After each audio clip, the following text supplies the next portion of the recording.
Yeah. So you ready to go live then? Absolutely. Let's do it. Let's do it. Some viewers may find the following video disturbing. Viewer discretion is advised.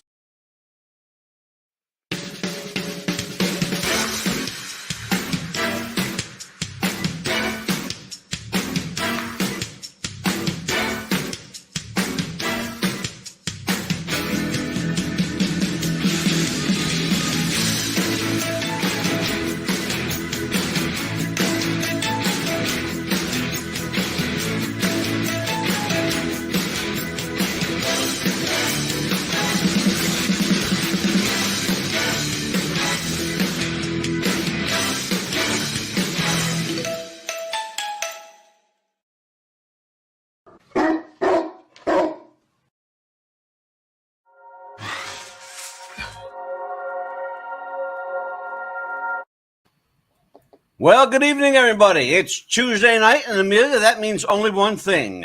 What's the buzz time? It's time for What's the Buzz. Hey, everybody, I'm the Mad Dog, your buddy Mad Dog DeCipio, joined as I am each and every week by Amelia, the Pitbull Chapman.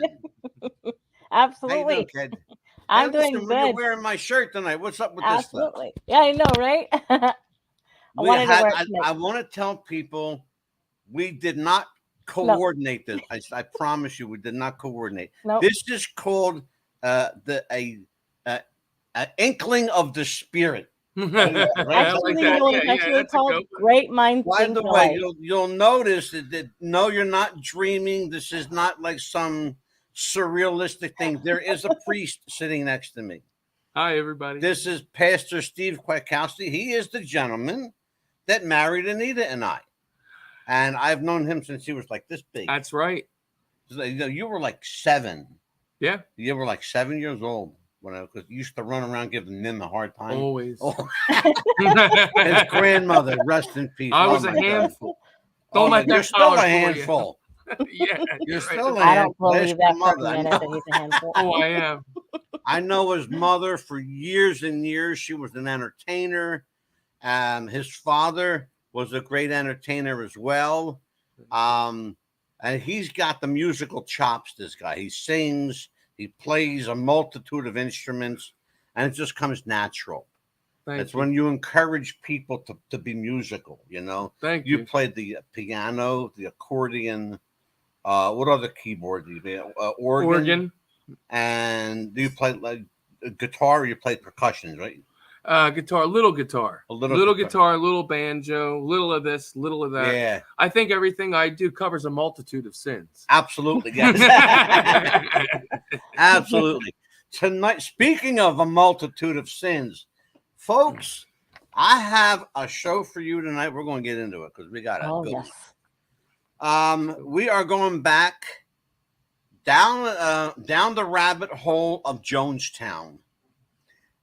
If you don't know who Jim Jones, the Reverend Jim Jones was, he was a really interesting guy in a twisted sort of way. He was a man who was beloved by his parishioners. Mm-hmm. He had, I think it's fair to say that he had kind of a new way of thinking back in the day that included blacks and whites and Hispanics and multiracial people who back in the 60s and 50s were not, let's be honest about it, they were not breaking bread together. No.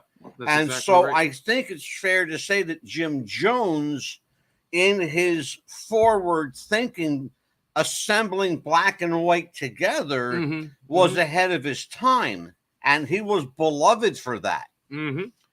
But somewhere along the way, somewhere along the way, the devil got a hold of his spirit and or power. We're going to talk about that with the Reverend tonight. Power or Satan, which came first? Because I'm sure both were there. Let me just give people a little heads up, and I want to. It's really important, and I want to put your name up here, so I want people to see who you are and where they can find you. The People's Temple was a for all intents and purposes, a religious sect. And it's been called the People's Temple, Amelia, since the 1950s. A lot of people don't know that. They thought it was the People's Temple was like a new age kind of thing. It wasn't. It was founded by Reverend Jim Jones, and at the peak of its membership, this is hard to believe, but given the fact that 900 people plus committed suicide, it's fairly easy to see that his church had around 5,000 members at its highest across a multitude of churches in California. Because what he did, as you know, you're a Presbyterian. No, Anglican. Anglican. Same thing. Okay, Anglican. What he did was he branched with the Episcopals, the Presbyterians, the Catholics. He had a stronghold of, I should say stronghold, but he had a foot in every door. Let's put it that way. And which explains why a lot of his followers were of vast backgrounds, multitudes of backgrounds. You had Lutherans, Episcopalians, Methodists, Anglicans, Catholics, of course. You had Jehovah's Witnesses. You can't make this up. I say every week, Amelia, you can't make this shit up. Exactly. You can't. You can't. It was initially, here's the thing. This is where it gets interesting. They tell me it began as a Christian movement, drawing on elements of, and you'll understand this, Steve, drawing on elements of Pentecostalism, social and multicultural equality, Protestant denominations, the liberality of the Protestants. They have a tendency to be more out there than, say, the Catholics or people like that. Jones turned against traditional Christianity and traditional teaching over time, and arguing that, here's what he said, and this is where I want you to comment. He said that it kept people enslaved. Instead, he preached a form of apostolic socialism. That's what they called it right there. Apostolic socialism. Yeah. In his own interpretation of communism, teaching his followers that the individual didn't matter. It was community that meant everything. So you're a man of the cloth. And I've been to, you, of course, you married my wife and I, and I've been to many of your services. Talk to people about the dangers, or before we even get to that, talk to people about why a church like that would be appealing to someone. Well, for starters, I mean, you have, as far as integration goes, right? And if, you think in Jesus Christ, he even said a house divided will fall, correct? So I'm sure that Jones had that viewpoint to bring people together. Now, why people would want to draw to that, because, okay, a lot of times in our churches, we are bound by the law. We're bound by tradition. We're bound by, and, people get maybe bored of that, or they feel isolated. You just hit the key word of the night. Boredom. How many people, and this we're going to talk openly, we have a disclaimer at the front of the show. Sure. How many people leave their given denomination to go to another denomination based out of boredom, or let me see what they're doing? How many? If you gave it a percentage, what percentage would it be? Oh gosh, especially nowadays, I don't know. Maybe let's be fair and say 35%, 40%. Really? I was going to say probably 50 or 60, but you would know better than maybe. I'm overreaching. No, maybe you but right, and that's, you probably see a lot of that. 35% is a lot. Yeah, absolutely. So we're talking about upwards of half the people that are out there are finding comfort in other religions. We have, I'll just give you as a side note, Amelia, because you already know this. As a side note, Thursday night show is going to be, it's a strange, I'm laughing now. It's going to be a strange show. It's called Heaven's Gate. You remember? Oh yeah, I remember that guy. Remember? Yeah. Oh boy, The Marshall guy that had the shaved head. And yes, yeah, Marshall Applewhite. that's Yes. what it was. The guy with the shaved head Yeah. and the crazy Mhm. eyes. That was him. Yes. We're doing it. How does somebody, Pastor Steve, how do they? And because I'm a grounded Italian and a Catholic. Basically, I grew up Catholic. Absolutely. Now I don't know what the hell I am now.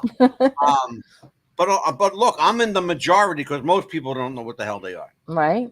And that's look. Steve is the pastor of the Church of Misfits and Malcontents. Okay, and he'll be the first to tell you. Good old Clementon, New Jersey. Absolutely. Well, here's the thing, though. What would persuade somebody to do? Because I'm lost. People want to feel wanted. First of all, Okay. They want to feel accepted. Yes. They want to feel like, hey, there are people that walk into churches. Yeah. Now, I actually served in a church, not to mention, but in the past, it was a pretty white congregation. Yeah. Someone of a different ethnic background walked in, and the former pastor said, you might want to find a church that suits your culture. This happened many years ago. Wow. He said that? He said that. That was said not during service, but afterwards. But and then still I found takes out about it. balls to say that. Right? It does. And a lot of these old-time pastors and even people, we get comfortable in our own surroundings. And let's talk about that. Mm-hmm. A great spot, comfort. They say familiarity breeds contempt. Absolutely. Okay, talk to me about that. Go there. Well, when you're familiar with something, of course, you're going to be drawn to it. It's, and one thing about Jesus Christ, he said, in order to get more faith and exercise, we have to get uncomfortable in our faith journey. Step out of your comfort zone. But the thing is, people want familiarity. They want that comfort. They want to feel like that they have a place. Yeah. And that's what it barrels down to. And with Jones, I think he was pretty much trying to say, hey, there's a place with us. We don't care what color and what ethnic background, what denomination you are. It's it's the essence, really. Because you can compare Jonestown and Heaven's Gate side by side, really. For sure. And they would parallel, for sure. The interesting thing, however, is with Jones, and you're going to see actual video. Tonight, we're going to show something that's never been seen publicly. It's raw footage shot by NBC News in South Africa, in Jonestown. I have 3 hours worth of it. You're only going to see about a couple of minutes because it's just too long. But in that, the interesting thing is, nowhere do you see a cross. Nowhere do you see a church. Nowhere do you see any building or place of worship. But yet, they're a quote-unquote religious sect. Here's the funny thing. I want people to listen to this because it's important. In the United States, when Jones was here, he had a church in Indiana, a church in San Francisco, and one in Sacramento. He eventually settled in San Francisco. You might be interested to know that, and this is an interesting side note, he was greatly influenced by Father M.J. Devine. Father Devine established a religious and economic community in Philadelphia, not far from where we are. He called it the Peace Mission, okay, which Jones visited numerous times before Father Devine passed away in 1965. Now, here's the thing. Jones was so enamored by, so taken by Father Devine that Jonestown is a mirror image of what the Peace Mission was. I see. Yeah. Here's what happened. He had these churches, and after a while, people in the churches started saying, Reverend Jones did this to me. Reverend Jones did this to me. It started, the rumor mill started, but every rumor has legs. So eventually enough of these people started talking that the authorities got involved, the police got involved, the attorneys got involved. And Jones closed up his church in the United States and moved almost 2,000 people to Guyana, South Africa. Okay? Of those 2,000, around 1,000, or around, they say about 980, I'm going to say 1,000. Around 1,000 stayed, so 1,000 left. Okay. That's not a problem. Here's the problem. He built this community there. And Amelia, chime in whenever you want. Oh, of course. He built this community there, this agricultural community. It was called, instead of being the People's Temple the People's Temple Church, it was called the People's Temple Agricultural Project, which we all know as Jonestown. By the way, in South Africa today, they officially named it Jonestown. Right. So it's actually called Jonestown for real now. Even on the map, it's Jonestown. And if you think about it, they worked every day till like the sun went down. Pretty much they were slaves. They were slaves. They worked from the time they got up to the time they went to bed. And hardly any water, hardly any food. They ate when he wanted them to eat. They slept when he wanted them to sleep. You researched that a little bit. What was the point of Jones driving his people to that? Talk to us about that. Pretty much just to be his slaves, basically, for them to grow food there, for them to live there, pretty much to isolate there, because he was scared of the rumors going around over there, coming back to him, because he was pretty much guilty from what I understand. He did do what they said. Before we hold on a second, I got to interrupt you because you used a word that I don't want to use. I don't want to say alleged. I should say alleged. Nobody's guilty of anything until proven. Right.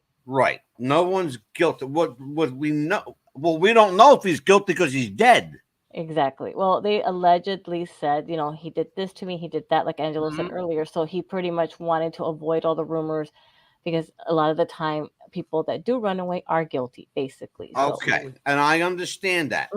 Let me show people a little example of what we're talking about. Now, I want you to remember, this film clip is early 1962, 63.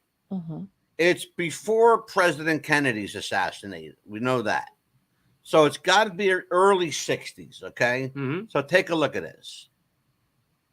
Before I came here, I was taking LSD, marijuana, every type of dope you can imagine. Without our Pastor Jim Jones to teach me the right way, I would not be in college right now. And for me, that was like, wow, man, I liked it there. Thank you very much. Thank you. It was an interracial group. The choir was interracial. And what have we done in a short time? We have 4 senior citizen homes that are the most innovating, the most beautiful you want to see. Now, my home is stone blocked, and there's not a piece of new furniture in it. But our senior citizen homes, they're elegant. And that's beautiful. Edie? Are your fingers numb? In your right hand. Reach the fingers out that are bothering you. That's the best. That's the best.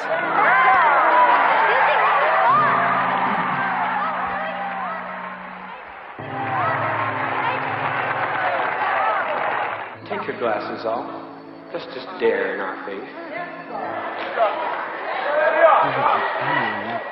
Now. Yeah. Look at my face. I love you. The people love you. And most importantly, Christ loves you. What do you see?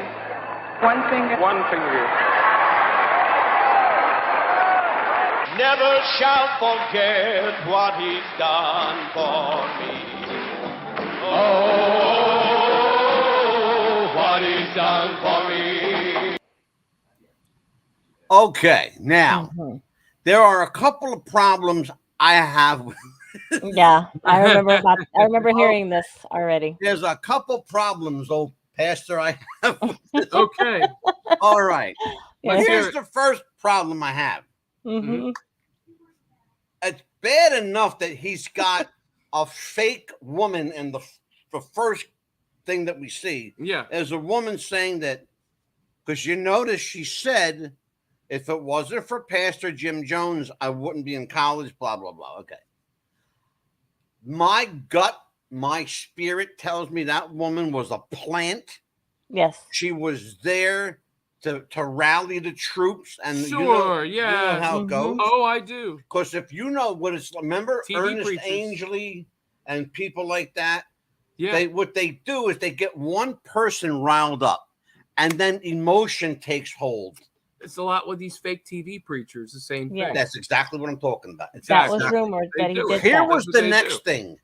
He Mhm. goes, Edie, your fingers I are saw numb. that. Mhm. And then he goes like this. He goes Yeah. He goes like this. What Mhm. the fuck was? Oh, I'm Then sorry. that's all right. Go ahead, say it. 'Cause I'm thinking, I mean, hey, he's right. I dropped an F-bomb. The preacher next to me. Woo! We just made TV history. Oh shit. What are you gonna do? Right next. It's live, folks. I'm sorry. Hey, I dropped the F-bomb. Hey, Hey, we got face a advisory. But here's the thing, though. Are you going to tell me, Pastor Steve, and all you saw how many people were in that church? That's Yeah. a big ass church. he was There were 1,000 people in that church. a wolf in sheep's clothing. That's all I Yeah. could say. But you could see he looked his eyes. He knew how to Knew gauge how his to work it. eyes Yes. and work to make it to show genuine, compassion Yeah. and make it believable. I mean, this is why Satan's known as a sheep in wolf's clothing. Let's Yes. take a That's look right. at something else. And I want you to Exactly. notice, you saw the first clip. Mm-hmm. I want you to look at the second clip, and you right away, you're going to see something different. Objection. Equality has other laws. No rights, says she, without their duties. No claims on equals without cause. Toilers from shops and fields united. The party we have all who work. The earth belongs to us, the people. No room here for us to shirk. How many on our flesh have fattened? But if the You noise notice and anything birds of prey shall Yeah, the vanish from the sunglasses. sky some morning, The glasses. the Glasses sunlight covering his eyes. still will stay. That- And the birds of Troy, the birds of this spoiling terror, are vanishing from this extended glade.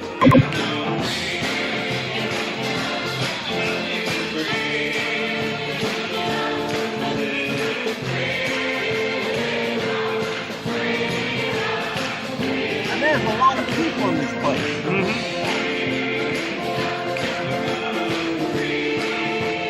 It's a big church. Very good. Yeah. It's got to be 1,000 people. Yeah, you're lucky if you get 10 on Sunday morning nowadays. Right? Yeah. All that freedom embraces, all that justice embodies, everything that sensitivity imbibes. That Now is watch what what he God does. is. And I must say it is a great effort to be God. He's I wish telling, upon another, like all but no one preachers else, do, the telling a particular great strain story. of the class consciousness that we are evolving in has the faculty that I do. When they do, I'll be glad to hold their coat. In the meantime, I shall be God, and beside Call me himself there God. shall be no other. I was thinking the other day, just a few services back or last week, one of my brothers came to me to show you that there's nothing lost in this consciousness. My brother John back there, you were concerned about something that was lost. You were so concerned that you lost it miles and miles away. Well, my spirit retrieves it for you today. Come and take it. Okay. How convenient. How convenient. Yeah. Yeah. Now, just so happens, what are the odds? Now, tell everybody what we're talking about here.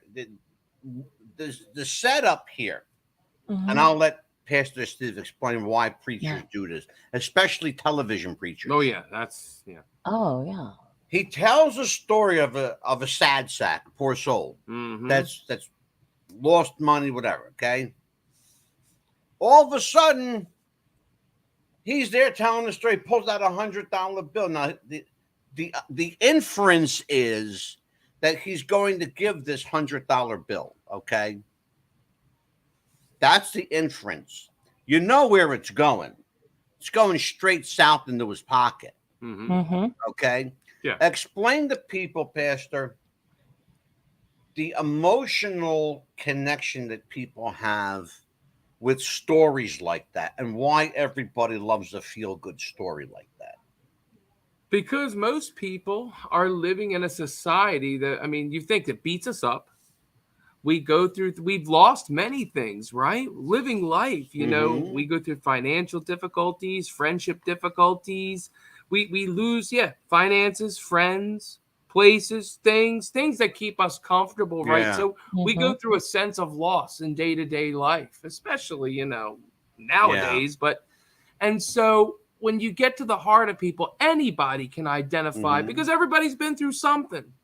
Yeah. So he's really not gauging really the particular incident, if you will. Right. But he's wording it in such a way that he can reach the hearts of those people, manipulate them, and again, draw them in. Yeah. Because, and then he shows this, you know, look at all the people. And, you know, a lot of these TV preachers, they feed on the poor. They feed off of the poor. God. And the elderly. And the elderly. Yeah. That are on Social Security. And that bothers me. There was one guy years ago named Robert Tilton. He's still around. I remember Robert Tilton. Yes, I remember him. Yeah. What a piece of shit he was. Oh, my God. Him and Smiley. Osteen. Oh, yeah. Creflo Dollar. He's another guy. Yeah. He's got the great name, though. Dollar. Just happens to call himself Kenneth Copeland. Kenneth Copeland is evil. Yes, he is. He's an evil son of a bitch. I'm so sorry, but he is. That's all right. I mean, you could say that. It's the truth. Here's how Jim Jones manifested himself from a beloved preacher to a narcissist, egotistical, maniacal demagogue. So in the late 70s, Jones and members moved to the jungles of Guyana in South Africa.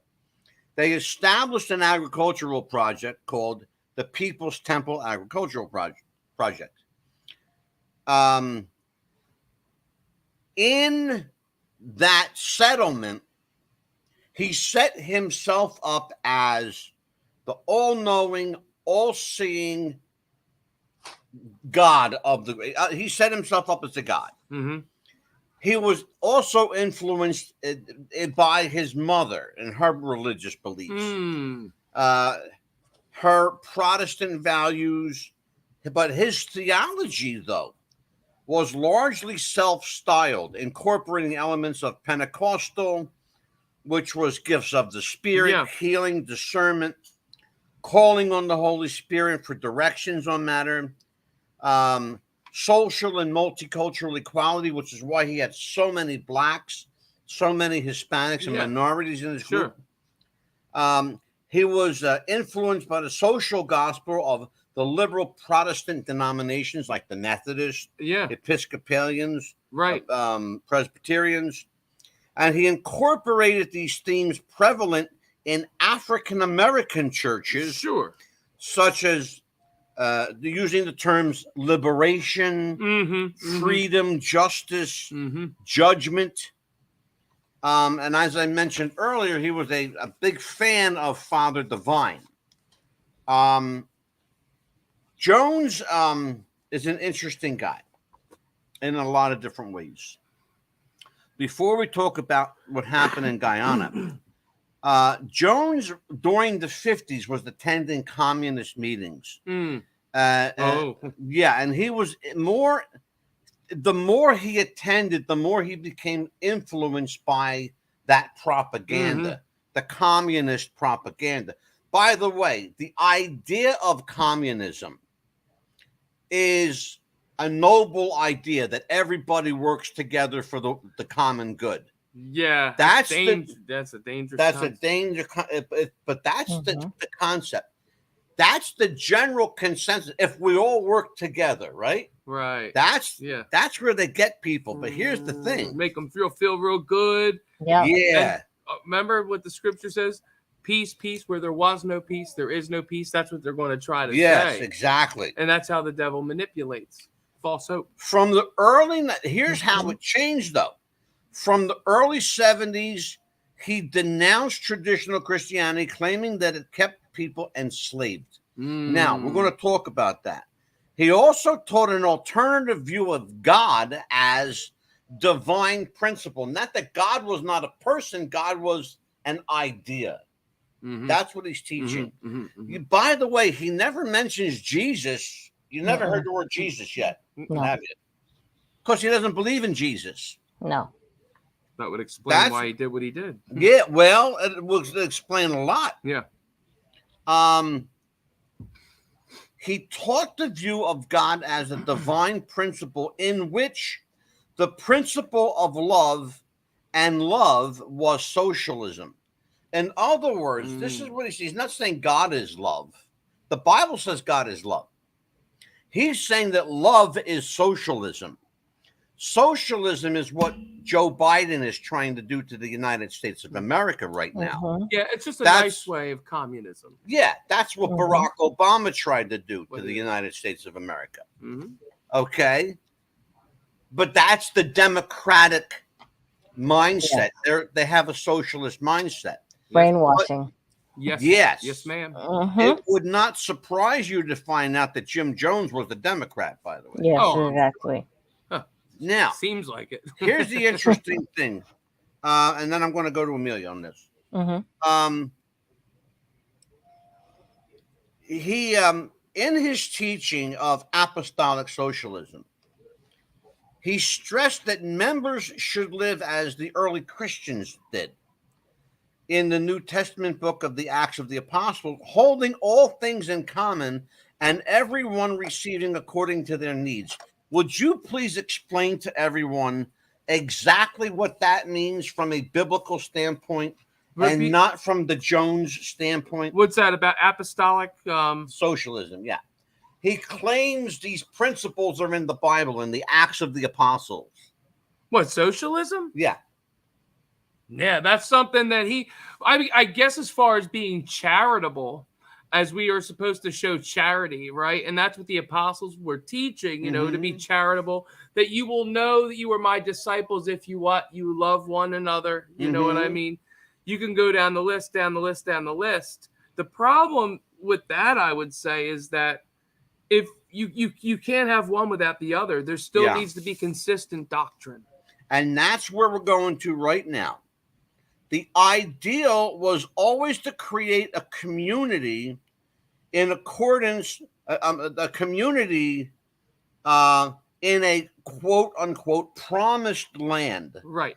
In the belief that the People's Temple could not survive in the United States.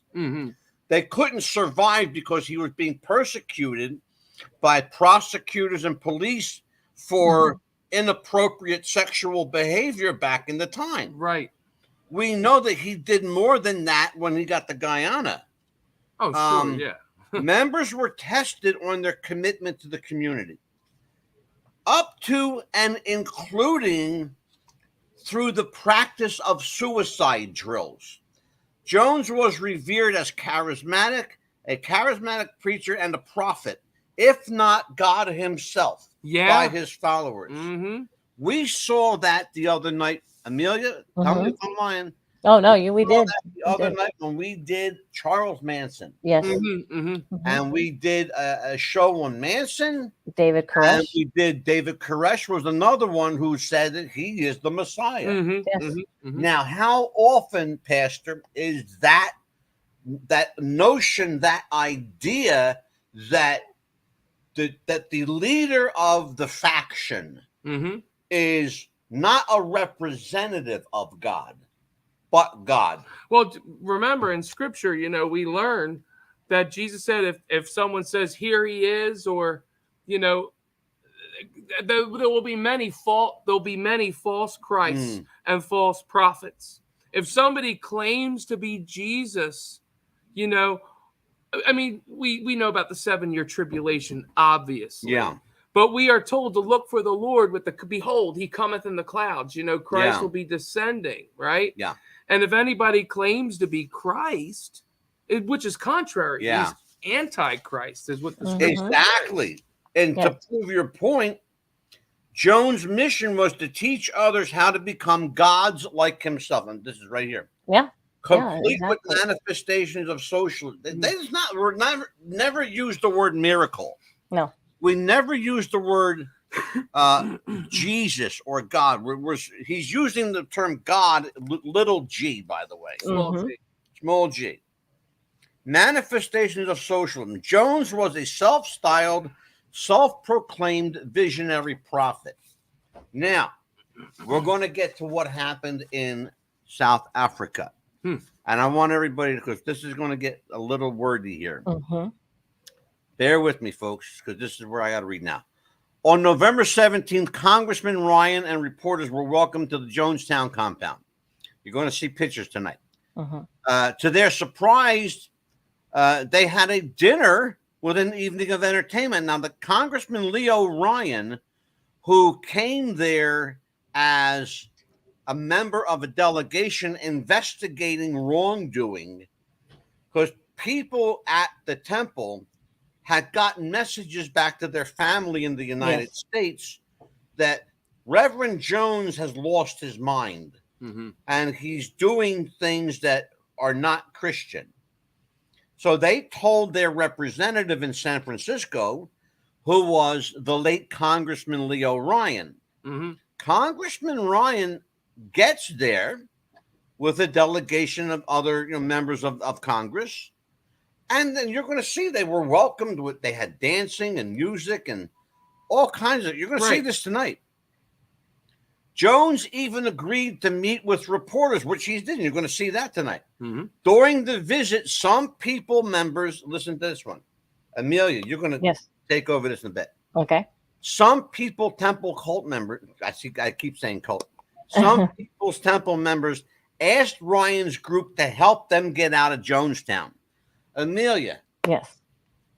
How many members was it that, to your knowledge and your reporting, how many members asked to leave? I heard it was at least 100, but that many people could not fit in the plane. You're right. They had to get 2 airplanes. Yes. That second airplane would never be needed because they would all be dead, and you're going to find out why. On November 18th, Ryan and his group, Congressman Ryan and his group, also included a small contingent of People's Temple defectors. They left Jonestown, waiting at a nearby jungle airstrip where they were ambushed by gunmen. Ryan was killed along with a reporter and cameraman from NBC News, a photographer from the San Francisco Examiner, and a female People's Temple member who was attempting to leave. The same day as the murders at the airstrip, he knew it was going to happen. Yes. The same day the murders at the airstrip, Jones told his followers and soldiers his followers that soldiers would come for them and torture them. That's what he told them. That was not true. No one was going to get them. He was scare tactics is what it was. Exactly. To draw them, oh, you're my savior. You know, they were running to him. Exactly. As he was trying to make himself to be their protector. Yes. Yeah, well, you're going to see how much it protected them. He manipulated them. He ordered everyone to gather in the main pavilion and commit what he termed a revolutionary act. The youngest members of the People's Temple were the first to die, all the children. Yes. Okay. Jones obtained a jeweler's license. Listen to this one. Said, why a jeweler's license? I had to ask that question. I found out. If you have, did you know that if you have a jeweler's license, you could buy cyanide legally? Oh, because it cleans jewelry. Because it cleans jewelry, and it's also used in the manufacture of jewelry. People don't realize Mm-hmm. that those pendants you wear and the bracelets and necklaces, they're made with poison. Yes. Wow. But the Yeah. poison is burned off. Okay? He obtained a jeweler's license at some point earlier, which enabled him to stockpile cyanide. Oh my goodness. As adults were then lined up to drink the poison-laced concoction with armed guards surrounding the pavilion. Here's the term drinking the Kool-Aid, or you've been drinking the Kool-Aid, are as a direct result of the Jonestown massacre. Mhm. The death toll at Jonestown on November 18th, 1978 was 909 people. A third of them were children. A few people managed to escape into the jungle that day, while at least a dozen of the temple members, including some of Jones's sons, were not there that day. They were at another part of Guyana. Mm-hmm. That saved their lives. And you're going to hear from Jim Jones's son. A terrifying record of events known as the death tape, you're going to hear it tonight, helped investigators understand what happened that night. Researchers also found over 1,000 recordings of propaganda, conversations, and sermons that painted the gruesome picture of the activities of the People's Temple, and I will call it a cult. Only 33 people survived. You're going to hear now. Oh, before I do that, Amelia, Yes. you were going to speak. Go ahead. No, I was just gonna say that the Suns were actually like at a basketball game. That's why they survived. Yes, they were. Basketball saved their Saved life. their lives. Yes. It sure did. Watch this, folks. You don't mind if we just sort of stick around here for a little while until they come back? By the way, what you're looking at, it's a little grainy. This is raw footage from the cameraman at NBC News. He died, but thank God his film survived. You want to sit around? Okay, so I'm going to find them. So we don't have to. We can just stay here. You can sit around. Okay. Are we in violation of any guiding law? And I often wondered something. No, not yet. I often wondered if this is a religious group, why do they need so many guns? Exactly right. You don't need to, right? You would think. That's one of the reasons why you landed, because if there was any violation, you would not have landed. I'm Congressman Ryan. That's Congressman Leo Ryan. They were so happy to see outsiders. We're here to inquire into the health and the welfare of American citizens who are here. And we have no intention of violating any of your laws or the laws of this area or the rules of private property and the rest. We simply would like to have a chance to talk with a good many men and women who are from the area in California, there's the San Francisco Bay Area, who have expressed an interest in people who are here. And that's our only intention in coming, just to talk about it. Before I give permission to go in there, I would have to get instructions from my chief inspector before any permission could be granted by me. But I am just carrying out duties that I were detailed to do. Sure, I have no intention of hurting or stopping or anything like that, and I want to do it with great respect for your government and for the rules of your country. Thank you. Can you say, where is your superior officer? He's in Matthews Ridge. In Matthews Ridge. Yeah. So the request went from the people at People's Temple To Matthews Ridge. to Matthews Ridge to not let any of these people in. May I come in here? I want you to make sure that you heard what I heard. I want you to hear what we just heard. The word went out. Now, consider something. They flew across the ocean to Africa, okay, with all these people. And now they finally arrived there, and they're telling them that you're not allowed in. Right. Okay? Let's continue. I have no argument. I just want to be sure I understand. No, because we intend to do exactly what he says. What I want to tell you is that we are neutralists really, because we don't know what's really going on. We were asked not to lay on transport for you to go into Jonestown, which where the people of Peoples Temple reside. But this is Poker 2.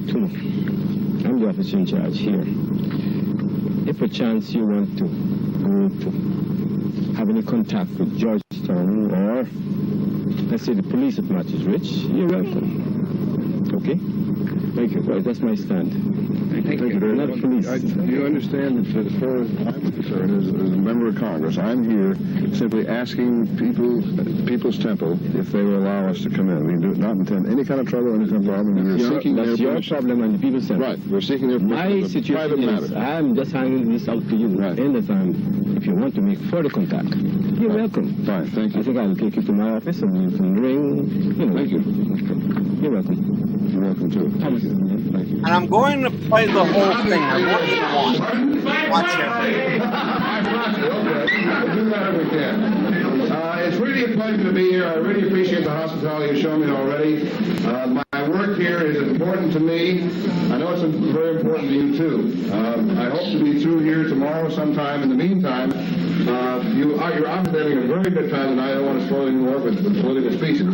Just let me say thank you on behalf of my staff, on behalf of the press who are here, on behalf of the relatives who are in here now, for hosting us here this evening. We really appreciate it. Thank you so much.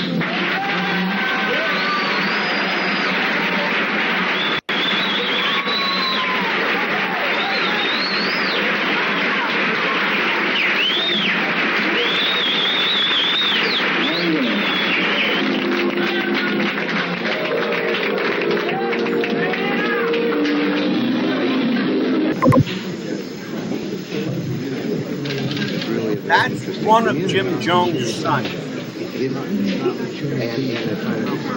The dentist said you can tell him the teeth profile. He said this is where it shows right there. It looks just like his father. But the only way really right? Yeah. He's a cute kid. I said I called you. You can't. I mean, the entertainment's very nice. No, life's right, John. Still takes pictures? Well, then you can't really wonder why he's going to be good. What happened?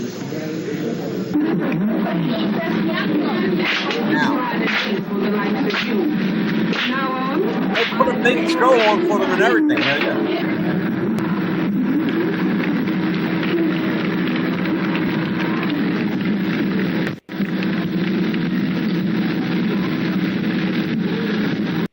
I will say this about the People's Temple. They had one of the largest working agricultural farms in the world. They had 3,800 acres. Wow. That's huge. So big, in fact, that they used to have to take trucks to drive around the perimeter. It would take them hours sometimes to drive the perimeter of their farm. So we're talking about a sizable piece of property that Jones was the master over.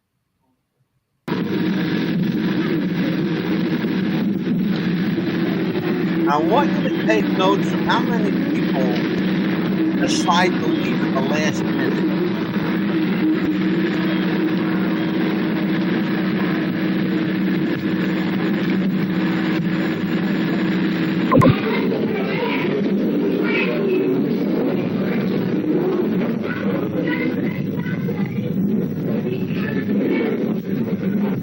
That's his wife. That's Mrs. Jones. She does not look happy. No, she don't look happy. She knows what's coming.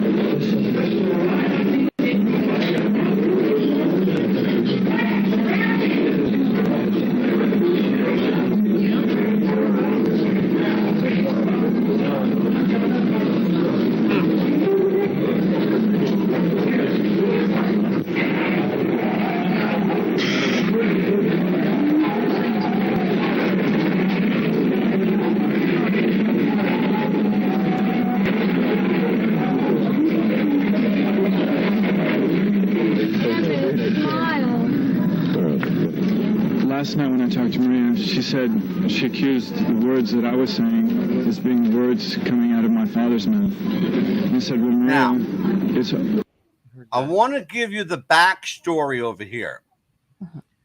This guy came over with Congressman Ryan to get his sister because he feared for her safety.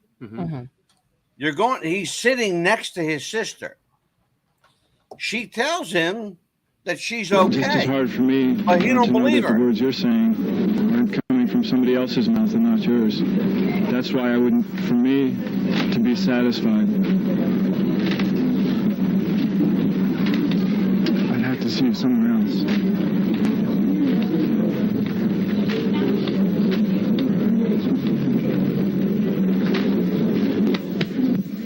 I'm sorry to put both of you through that.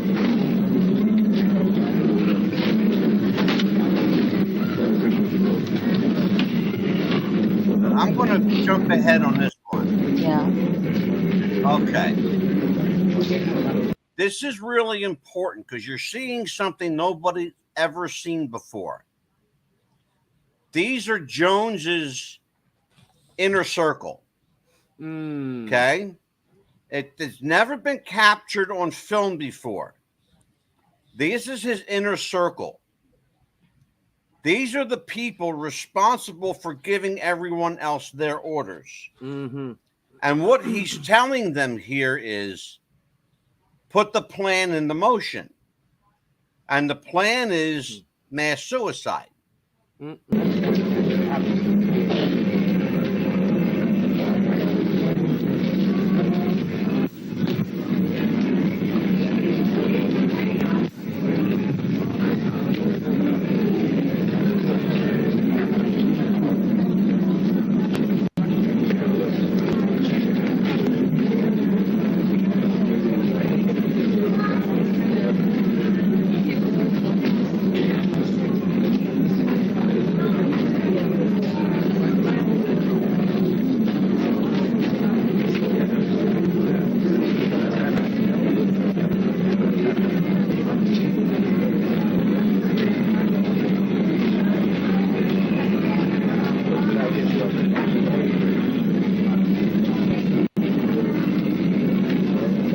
And that old woman came over to get her daughter.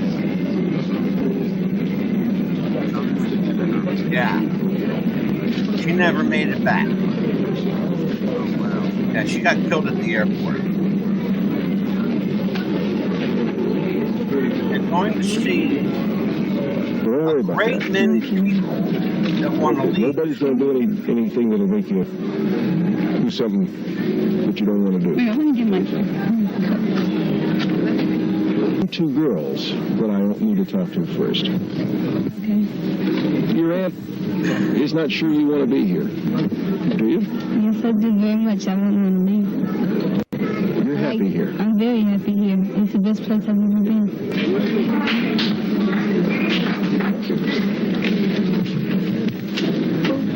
My life.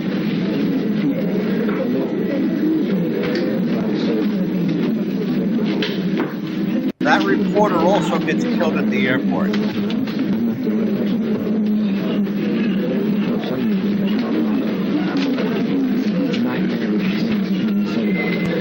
We're going to find out why. We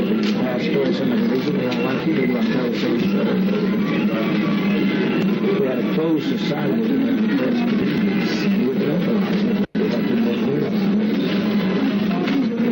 I've heard this bomb. What's that?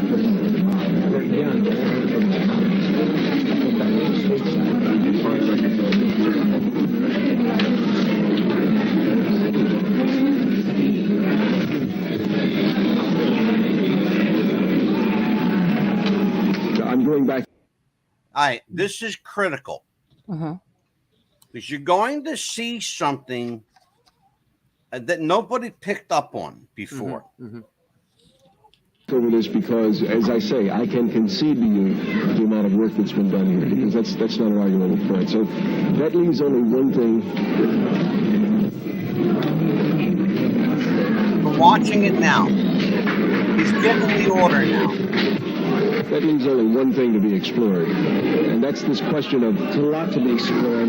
Well, for us, the thing of fear. And this is a good example. Last night, someone came and passed me this note. Well, that's who we're talking about. He wants to leave his son here. If Jones sounds such a bad place, why does he want to leave his son here? He's the one that I'm just talking about. Yeah, this is talking about. This is the man that wants to leave his son here. Doesn't it concern you, though, that this man, for whatever reason, one of the people in your group... People play games, friend. They lie. What can I do about lies? Are you people going to leave us? I just beg you, please leave us. Bill, we will bother nobody. Anybody wants to get out of here can get out of here. We have no problem about getting out of here. They come and go all the time.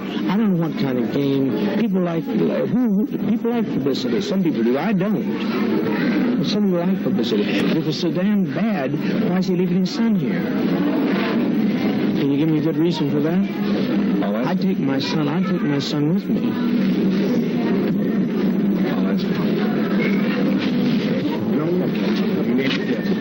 We're going to slide out of here.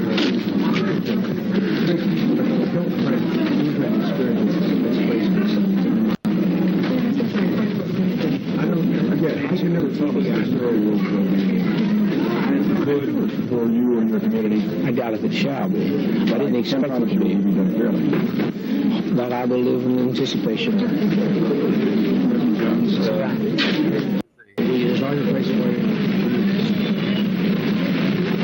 Here's a woman, you're going to hear her plead with him for her to leave.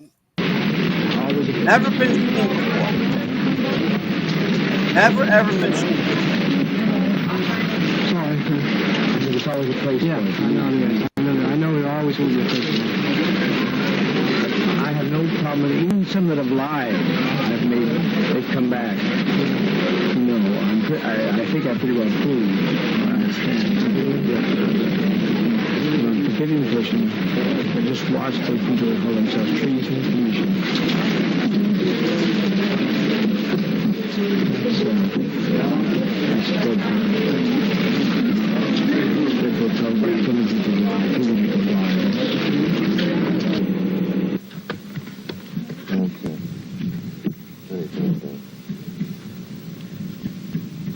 I think I may put on the tape just that I told you so. Never mind.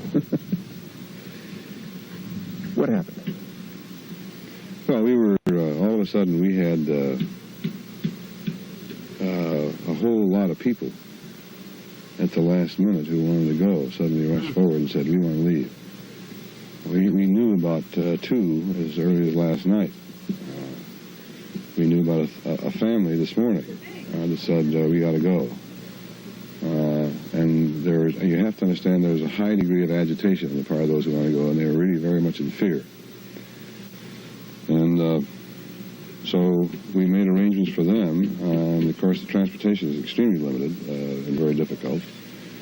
So we had to begin planning. And of course most of these people, if they come out, will not have enough food and won't have enough clothing, a place to stay, and the rest. So we had to begin a real operation, at which point we divided up the work, and my responsibility among the three of us, my assistant and the deputy chief of mission, Senator and I, my job was to stay behind and get the list of people who wanted to go, make sure they had their stuff, make sure they made their declarations they wanted to leave, and just keep it straight.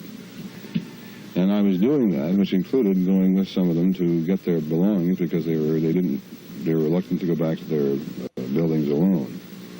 And I think in the process, people could see me doing that and were pretty hostile about it, apparently, from the looks they gave and some of the comments they made, not to me, but to the people. He's talking about all the hostility he faced here. The next thing I knew, I was back in the pavilion, we had the group beginning to get together. I stood up and had been talking with the two attorneys for the temple, and suddenly the knife was around my neck, and I was in danger. And I pushed the hand away, fell back against him. Others grabbed him and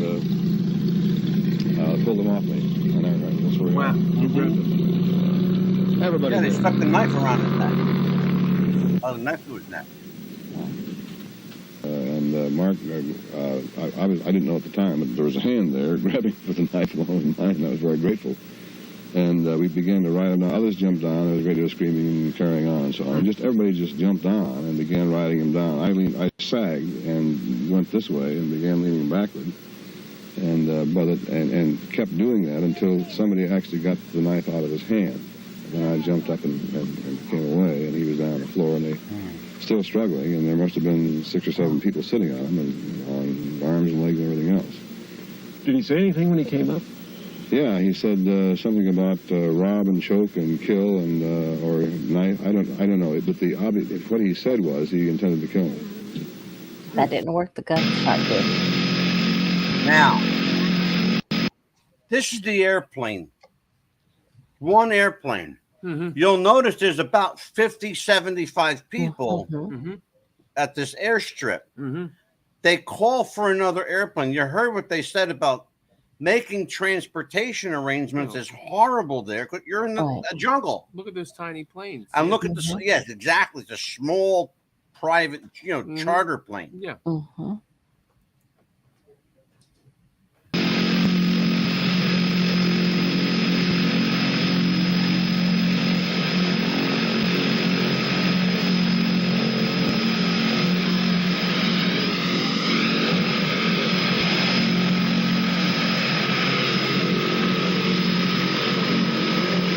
They're going to try and cram all this shit onto that little airplane.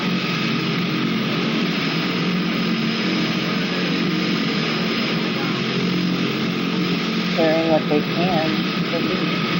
Yeah. Yeah, exactly.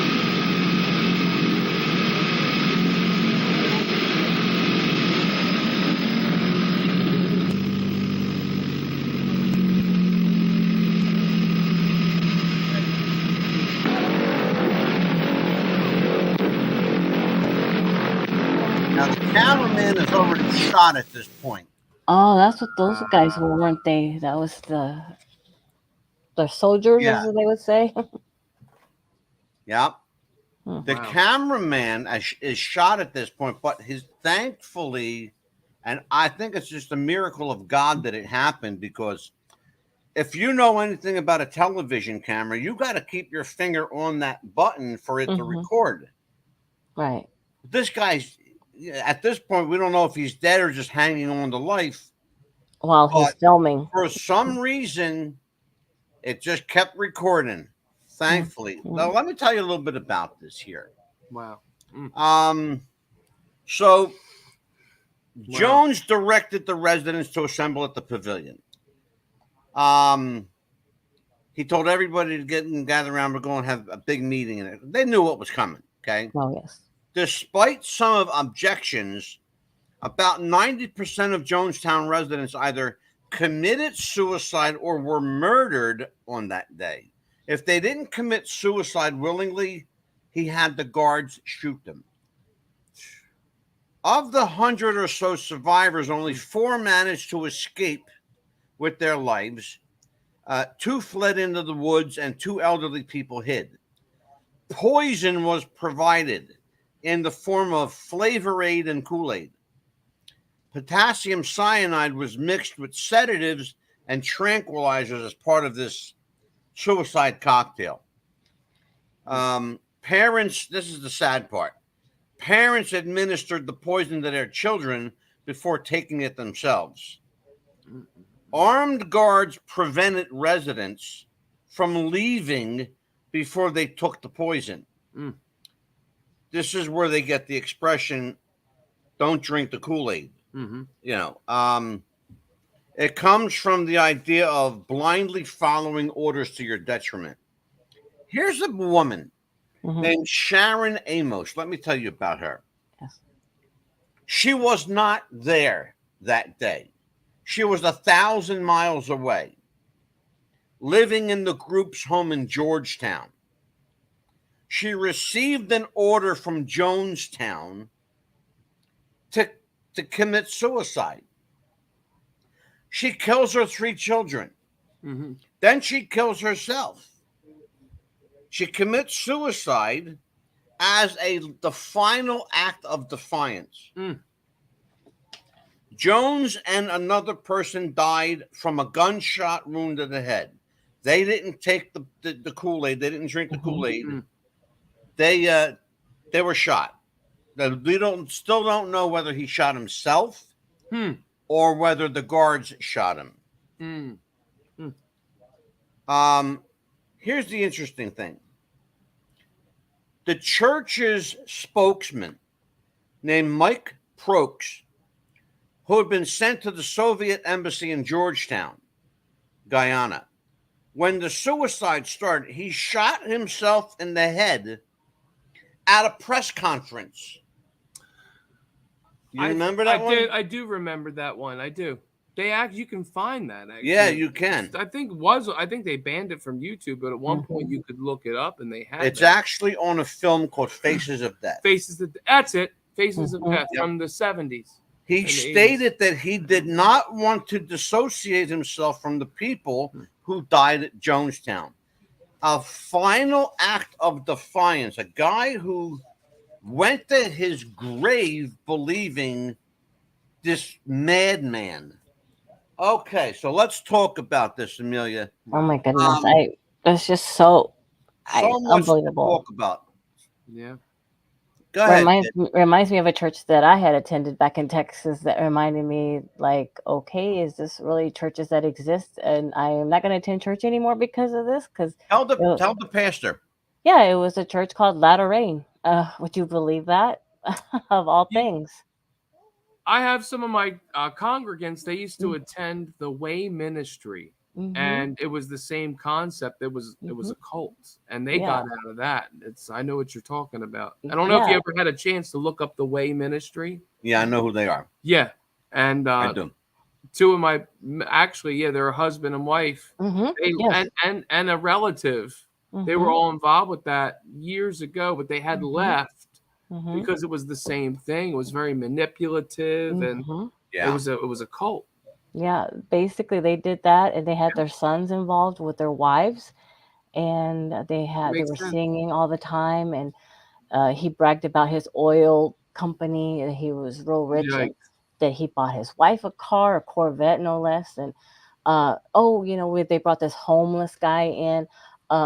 It was her birthday. It happened to be, I'm not gonna accept this money. Thank you so much for giving it to me. It's my birthday, but this guy's here. He's homeless. I'm gonna give my money to him. So if any donations that you give me for my birthday, let's give it to him. They managed to raise $500 that day. And all of a sudden, wait a minute, he's really homeless? Come to find out, that was for his rent. Sure. Come to find out. Imagine that. Yeah, and then they had these evangelists come in. She had people running around, going like this, running around the whole. I can't church. stand. I'm like, what's that going to do? Get you pregnant? Not right away. She got pregnant 3 years later. That I do not believe. Yeah. Some of the behavior, And then she comes up to me. She says, "Honey, I don't know you." So let's talk about this from a theological standpoint. We're talking about a church here. Absolutely. Okay. Which started off as a church. Now, of course, there's no church. There's no cross. There's no place of worship. There's no place to fellowship together. Everyone, unless you want to consider everybody out in the woods, gathering a harvest in a 3,800 acre commune, which is a big piece of land. Well, yeah. It's like the size of a state. Well, yeah. Yeah, exactly. What was the sleeping arrangements too, the eating and all that. And that affected Amelia so much that she doesn't. And I hope you don't mind me speaking. No, go ahead. I mean, I told you about Latter Rain and everything. Go to church. So. She doesn't believe in a God.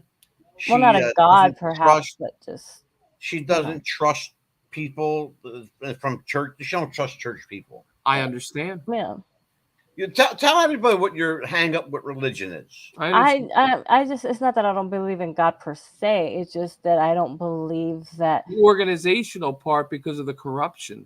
Yeah, I mean, is there one really that I part believe? It's just that I'm not an atheist per se, but And I just don't believe that Catholics should repeat themselves, because I think if that being, if up there, didn't you hear him the first time?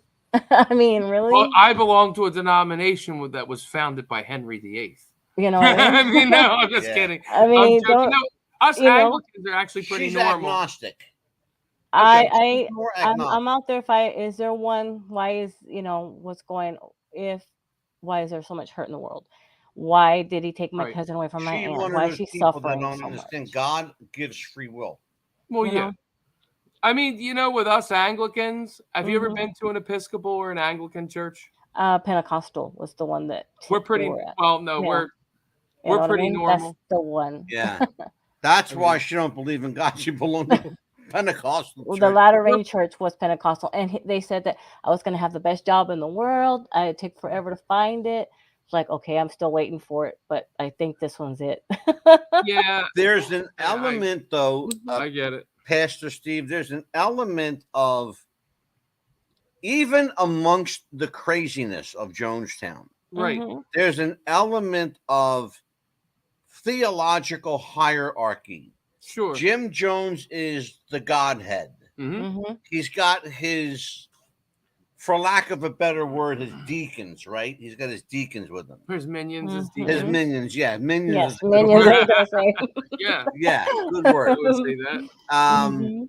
And then he's got a we'll call it the Jesuit element. He's got the armed guards. Okay. Okay.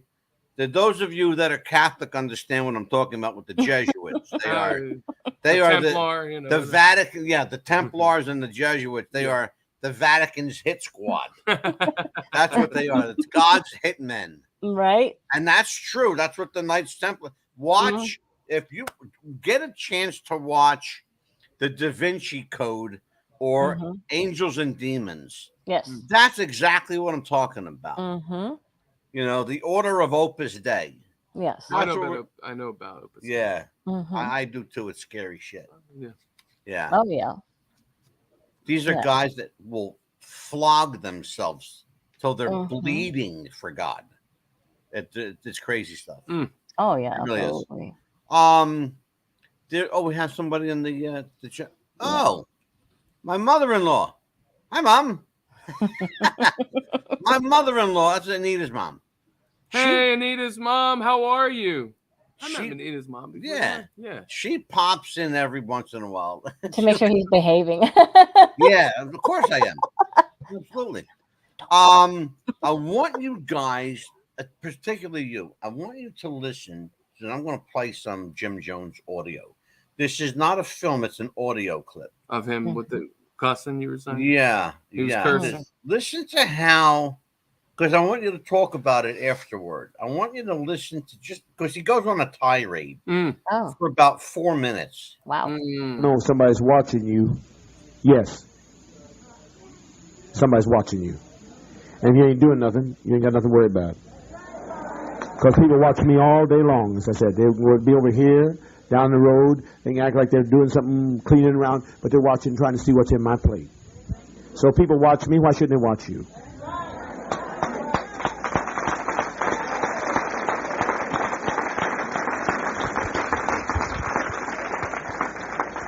When you're doing nothing wrong, won't bother you. I don't seem to find Eddie Washington's little note here. Got all my shit together except these notes. Some note. There's a little note. All the fucking time. Don't work out of scene. Where's one lady? She's sick. Talking to him. She's sick. She's sick. Because she got education. She can afford to be sick. Some of these other poor people never been able to read or write. They never get sick. She got a little education. She thinks she's a little more important than somebody else. So she can get sick every time she wants to get sick. Fuck you, elitist. God damn you, I never allow myself to get sick. If I'm pitching vomit or it's coming out both ends, I get to where I'm supposed to be. I work all night. Everybody down there can tell you. They can hear me roaming around. They can see my lights reading. Look in the goddamn window, which they do many times, so you can see what's going on. So I don't mind that, friend. I'm going to tell you. I keep my schedule, fucker. I don't change my schedule for nobody, fucker. And some of you who think you are so special, goddamn you, that you can stay out of meetings and do whatever the hell you want to and not show up to work, you're always sick. You're sick. I'll tell you what your sickness is. You're a prejudiced bastard that think you're better than somebody else. shit. You're a crock of shit like everybody else. Nothing but a zero, but some of you never will know it because I don't know how in the hell you think you're so fucking pretty. Now he's some berating of you try people. treason on the strangest people. God damn, you don't know. You're so fucking ugly, some of you. And I don't know. You're uglier than I am, and you try treason. Think that you're going to get by with it. Think I'm not on to your number. Hell's fire. You don't know who you're fucking with. They say something to you to get you to say something. You don't know what they're up to. They're baiting you, fucker. Dumb fucker, stupid fucker. I've told them to go over there and talk to you, stupid fucker. And some of you are so narcissistic, you fall right into the path. You open up your mouth and sing like a magpie. And I got what I already expected. I thought you was a traitor, and I still think you're a traitor, and you'll always be a traitor until I see you change, you motherfucker. Me watching you, I don't care. You do like for me to see that you get medical care when you're sick. He just goes from one thing to the other, and you he's like just that. out of it. You like me to send you to all these specialists and worry about you till I can't have any peace worrying whether I'm going to get the cancer healed by my whatever the fuck the thing is, this extra power that I have. And get them all healed in a row, one right after another this week. Calling other people narcissists. Next week you say, oh, it's going to be easy. Oh, shit, no, I know too much about myself to know it's going to be easy. But I'm glad for some good cases. Wow. That's awesome. the voice of a madman. Yeah. That is the voice of a madman, Jim Jones. I think somebody like that would stop somebody like me from wanting to go to church or that's what I want Pastor Steve to talk about. Now, we've saw in fullness, and it's all its gory details, the workings of a cult. How do you avoid the cult? How do you keep God centered in your life? And stop losing faith. What would you say to people that are watching this, dealing with family members that are involved in cults? And there are many. Well, remember, like you used to say when you used to belong more, when you used to be at Union more, you used to say, remember, test the spirits. Yep. Let's just go there for a minute. You know, I just posted something on my Facebook. I actually live stream each week our church services. And let me promote that for you.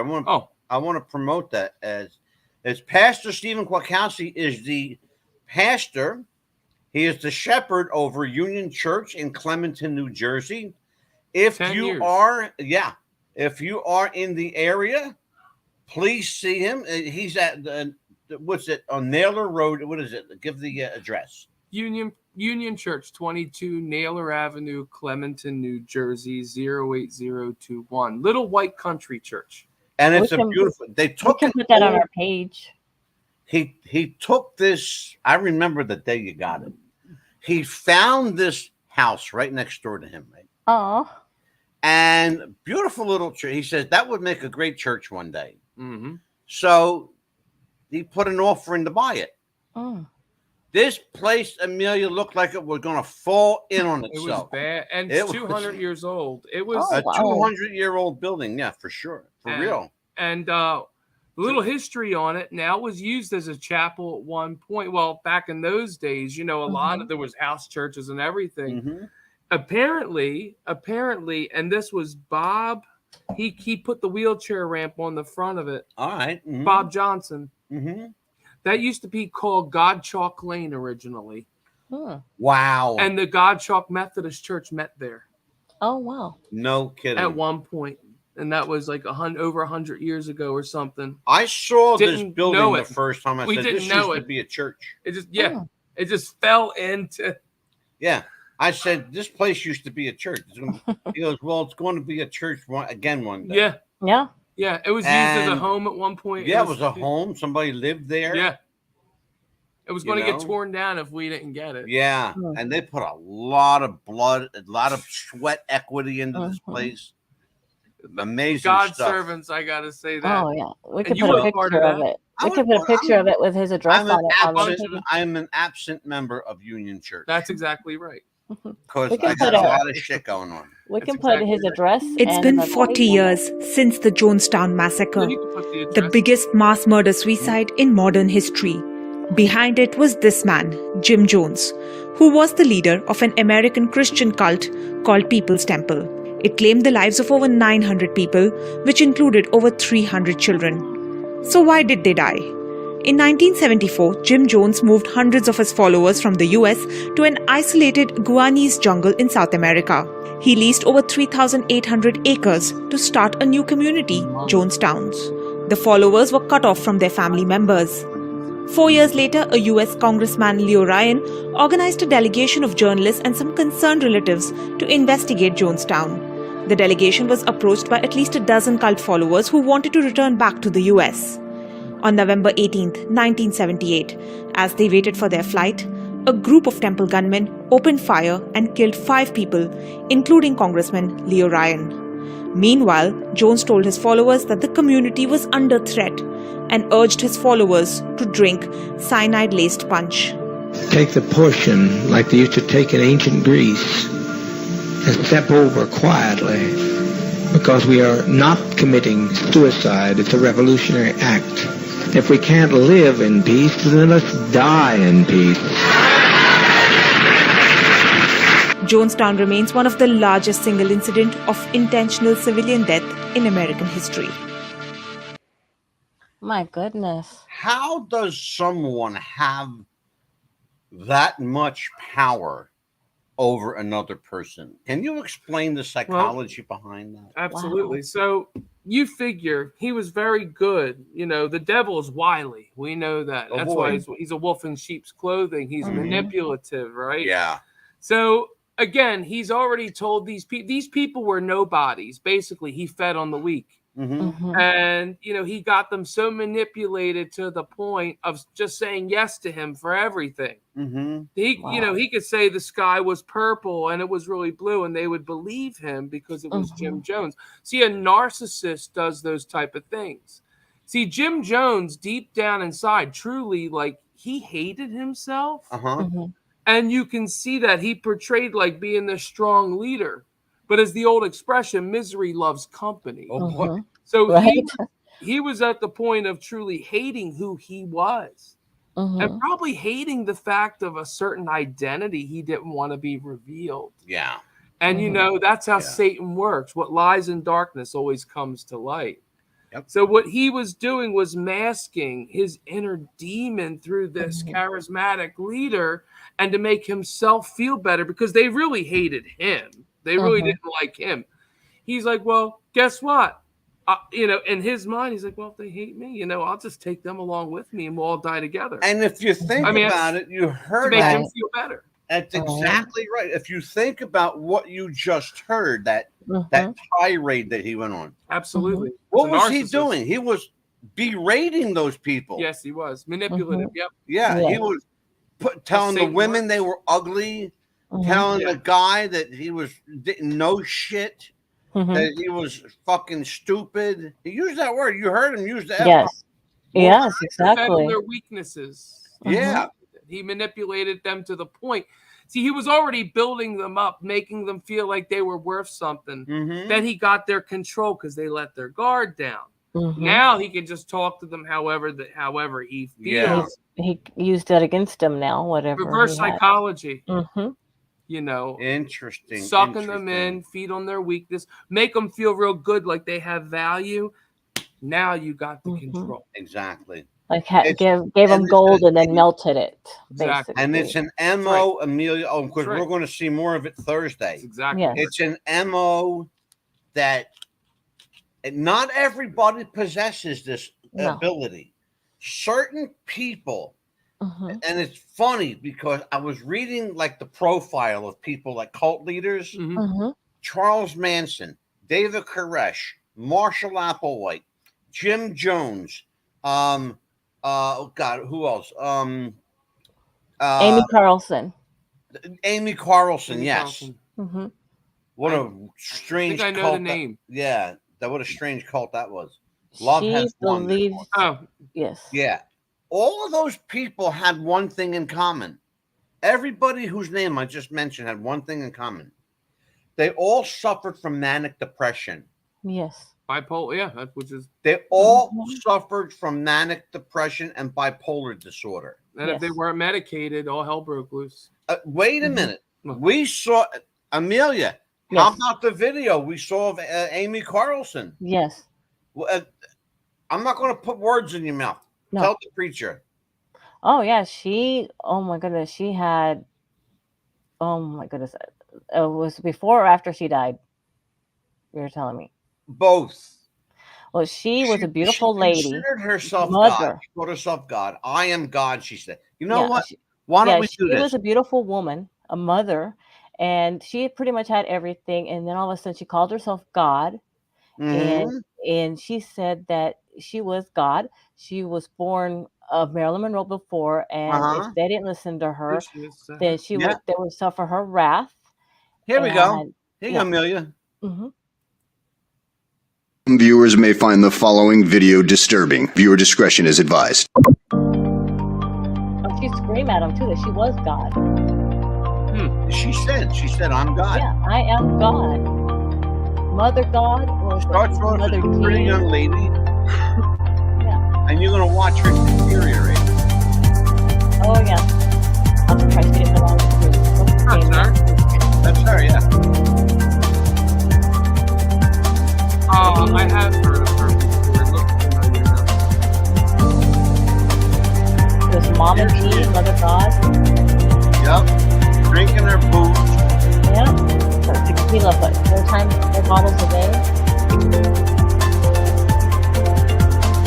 Wow. Yeah, she had cancer. Yeah. That's what they get for telling people you're God. That's right, for I am telling God. Yep. God's not going to put up with that. Now, I want you to look at her. Take a good. Oh my goodness! I want you to see that again. I want you to take a good look at her skin. Do you see something different about her skin? She's gray. She looks dead. You're going to more see like something. a blue, yeah. Wait, Amelia, don't give Pastor Steve the giveaway. Okay. Ooh.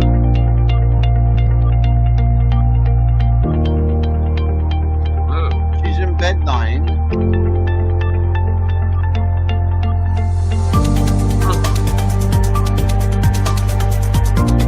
She's God, though. She's dying, okay?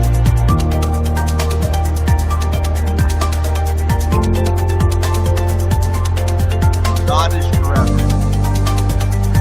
This woman is not. Right.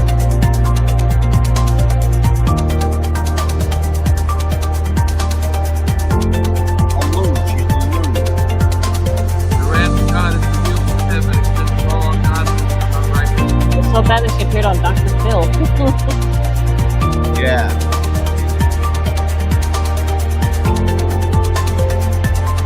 Here we go. Oh, yeah. This fall into a pit against the Holy Ghost, which is lovely. There you go. Oh, there she is. Now you're going to see Amy Carlson in death. That's her? That's her. Yes. Her skin is bluish gray. Her eyes and her eye- nose right there. Her eyes used to be there, yeah. In the middle right there's her nose. Pastor Steve, they filled her eye sockets with silver glitter because her eyes rotted away. And that's her nose. She's been mummified for 4 months there. Yes. This is I didn't know the police body cam took that footage there on the left. On the right. On the right is what you see. Yeah. It was like 86 pounds, I think. Remember, Amelia? Yes, it was like 86 pounds, right? Right there? Ooh. Yeah. And her nose is splitting. Right it's there. decayed. It's decaying. Her body's been sitting there for 4 months. Hey, they've been worshiping her as a god. Yes. In bed. Yeah. Burning sage and all this other stuff. Burning so sage smell to the keep body. the smell of the decomposition down. It is.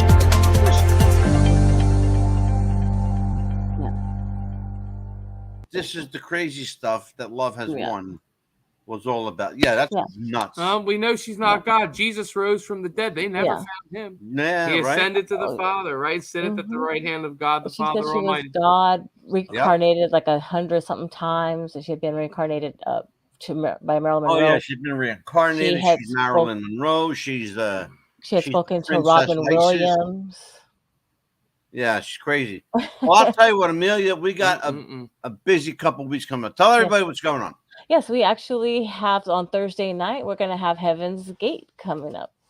And we're going to be speaking Thursday night, and we're going to be speaking about Marshall Applegate, the crazy guy that thought Marshall Applewhite, that we thought that a spaceship could help him turn it into a vessel and going into another world. The UFO cult. Yes. They thought God is a UFO now. Yeah, well, they were covered with purple shrouds. Yes. When they died. I remember that. And they had to wear like a jumpsuit from inside the house that night. Yeah. I have video footage of inside the house from that night. And they had to wear they were celebrating Haley's they called it homecoming comet or something. I think I may have. I think I know what you're talking about. This is crazy. Yeah, I can't show it tonight because it'll. They had to have a special outfit on with special tennis shoes on. Yes. In order to travel, because they had to like run or walk a certain path down this plane, and it's just hard to explain. You have to tell everybody else what we got going on. And next week we have the Psychic Realm. We're bringing back Kevin Schopel is the country's foremost authorities on the Bible and psychics. And he's going to explain to everybody. But let me just tell people that I lived in Tennessee for a long time. Me too. They wouldn't let me in church in some churches because I'm a psychic. Okay. I told them that they were stupid about their religion sometimes, so they wouldn't let me either. I can't help what I do. I didn't ask to be a psychic. It's just I know things that I know things. Okay. I know that I know. I can't explain it, but it's a gift of the spirit, and I have to deal with it. They didn't like me because I told them I was going to go black roses in front of my front yard. So. Well, we know in scripture. You know what, Amelia? In the latter day, young men will have visions. We know that. Yeah, they will. I mean, look at Joseph from the Bible. I mean, I believe that the Lord gives us a prophetic, understandings of things, especially His elect in the end days. I mean, we see the signs of the times are upon us, and many are blinded. But and that's why people don't understand. If you're not familiar with the intricacies of I'll get it out. The intricacies of the Bible, then don't talk about the Bible. Right. If you don't understand how prophecy works and how psychics are modern day prophets in many cases. Okay. If you don't understand that, then keep your mouth shut on it. And I'll just tell anybody that's listening, if you don't understand what I do, then don't criticize what I do. Here's a good example. As the scripture says, to work out oneself with fear and trembling. Who are we to say? And we already seen people in the name of the Lord, they were doing evil, right? They wanted to be worshipped. They took, you know what? It barrels down to this. And I'm going to go to this. Luke chapter 17, 20 and 21. Jesus said to the Pharisees, they were all about the law and seeing signs of the heavens. And Jesus said, well, wait a minute. Look deep within. The kingdom of God is within. And that's profound in itself. So, God is not far away. Right. He's here. Search within. If you can't love somebody, search within and look at the Christ that loves you within. There you go. And, we need to work that out with the Lord individually. It's an individual thing. It's always an individual thing. But here's what I say to people who criticize things they don't understand. If you don't understand, you've got two choices. You actually got three choices, but you got two obvious choices. Number one, shut the hell up. Number two, shut up until you research the problem. Or number three, become involved and understand what the problem is. Or more appropriately, who the problem is. Exactly. Okay? Yeah. Oftentimes the problem's not a it, it's a who. Exactly. Yeah, because they got upset when I dressed up as a fortune teller one year when we lived in Tennessee when my kids were little. I'm I was sure. like, And you were "Hey." just trying to joke around, Yeah. and then they couldn't I'll take bet it. they had a field day with that. Oh, they sure did. I had so much Thing, fun though. It was we hilarious. gotta have a sense of humor. You know, Yeah. too many people. Absolutely. Look at God me. is not God is not a tyrant. No, but And I he's had so much shown fun that with them. he showed that through Jesus. True. Yes. And if Absolutely. I mean, I'm a pretty conservative pastor, you would say. Oh yeah, you're very laid back. Absolutely. Well, I'm very laid back, but I'm You're conservative in the theological element, but you're very laid back in your I'm laid back. manner of You preaching. see that? I mean, Right. I'm more of a No, here's what I would say. Yeah. I would say, scripturally, you're very conservative, but Yes. you're very laid back in approach. like in the delivery. Like Mm-hmm. Pastor Steve could take the the scripture like this, right, Mm-hmm. and in front of his podium Mm-hmm. and give his his morning sermon, Right. but it's not going to sound like a stuffed shirt going. No. And God said to the people, blah, blah, Right. blah. Right. He's But when going to it's say, business, it's look, business. here's what happened, kids, back in the day. Okay. That's how he talks. That's more my Yeah. approach. Yeah. That's more my approach. You know, your speech should always be seasoned with grace. Mm-hmm. And always in all cases. Mm-hmm. Remember, pure love casts out all fear. All right. Absolutely. Exactly. And on that note, Oh, and don't forget that Mr. what Schopel's am I gonna be forgetting? on an hour. Instead of 7, it's gonna be on at 8:00. Oh, 'cause he's 8 California o'clock for time. Kevin Schopel. Yes. Yes. We're going to do Tuesday and Thursday of that week, and they will be 8 o'clock instead of our 7 o'clock start time. But Pastor again, Stephen, would you be free on Thursday night as well? I would love to come over. I have choir practice until 8:30 at St. Paul's. Yeah. I'm bivocational. He's got 3 churches right now. Okay. I do. But I would love to come. What time you guys going till? 7 o'clock to like 8:15. Well, what about maybe soon we can have him again as a guest, maybe with the Tuesday nights are good. Wait, we Tuesday have a nights are show good. coming up. Wait a minute, I got one for you. Hold on. When are Amy we doing Carlson. the Amelia? Huh? When are we doing the God question? That is going to be on the 15th of November. November 15th. On we're a doing Tuesday. the show called The Question of God. And we're going to decipher the question. And I'm gonna stir the pot with this one. We thought of this one. Did God create man, or did man create God? God is infinite. He's infinite. That's a simple answer, I know. The other guy.